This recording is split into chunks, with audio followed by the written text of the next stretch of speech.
Birmingham میں موجودہ کچرے کے حوالے سے احتجاج کے اثرات سب سے زیادہ اکثریتی ایشیائی آبادی والے علاقوں میں گہرے دکھائی دیتے ہیں۔ برمنگھم برطانیہ کا دوسرا بڑا شہر اور یورپ کی سب سے بڑی کونسل سمجھی جاتی ہے، جس کی آبادی 2021 کی مردم شماری کے مطابق تقریباً 11,46,900 بتائی جاتی ہے۔ اس میں تقریباً 31% افراد کی شناخت برطانوی ایشیائی افراد کے طور پر کی جاتی ہے، جس میں سب سے زیادہ 17% پاکستانی، 5 سے 8% بھارتی، 2 سے 4% بنگلہ دیشی اور دیگر قومیتیں بھی شامل ہیں۔ ایشیائی آبادی کے اکثریتی علاقوں میں گندگی، غلاظت اور کوڑا کرکٹ موجودہ احتجاج کے بعد بہت زیادہ بڑھتا ہوا دکھائی دے رہا ہے۔ مقامی افراد کا کہنا ہے کہ اسمال ہیتھ، بوزلے گرینز، پارک بروک، بوسل ہیتھ، عالم راک اور دیگر ایشیائی اکثریتی آبادی میں ہر طرف کوڑا کرکٹ اور گندگی کا راج دکھائی دیتا ہے۔ کچرے کے ڈھیر، گندگی اور غلاظت کی وجہ سے عوام الناس جہاں مقامی حکومت سے ناراض دکھائی دیتی ہے، وہاں صحت عامہ کے مسائل اور ماحولیاتی آلودگی میں بھی اضافے کا خدشہ ہے۔ کوڑا کرکٹ جمع کرنے والا عملہ، جس میں یونائٹ دی یونین کے ممبرز بھی شامل ہیں، کا گزشتہ تقریباً 3 ماہ سے مقامی حکومت کے ساتھ تنازعات چل رہا ہے۔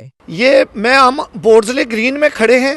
اور یہ میرے پیچھے دیکھیں، بن کلیکشن بالکل نہیں ہو رہا اور اتنی ریٹ انفیسٹیشن اور بیکٹیریل ڈیزیزز پھیل رہے ہیں، بدبو آ رہی ہے یہاں۔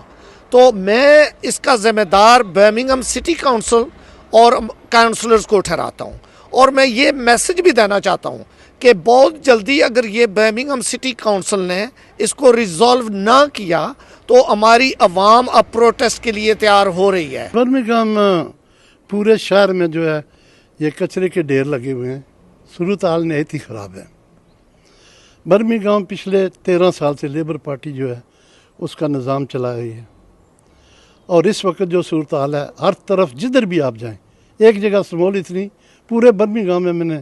گھوم کے دیکھا، ہر طرف کچرے کے ڈھیر لگے ہوئے ہیں، اور ان میں جو ہے چوہے بھاگ رہے ہیں اور بلیاں جو ہیں وہ بیگ جو ہے ان کو کھول رہی ہیں۔ پر لیبر پارٹی جو ہے نا وہ ٹھس سے مس نہیں ہو رہی ہے، انہوں نے اپنے نظام کو جاری رکھا ہوا ہے۔ پچھلے 2 سال پہلے انہوں نے برمنگھم سٹی کونسل کو بینکرپٹ کیا، ہر سال جو ہے یہ کونسل ٹیکس کو یہ بڑھا رہے ہیں، اور اس کے علاوہ جو ہے سٹی کونسل کو 13 سال سے چلا رہے ہیں اور مرکز میں بھی ان کی حکومت ہے۔ Since declaring the major incident, Birmingham City Council did earlier this week, we have now been able to implement a contingency plan when it comes to 35 extra crews and extra wagons as a contingency for street cleansing crews, but also there's been a major shift by having the support of West Midlands Police in the way that things are being tackled at the depots, at the picket line,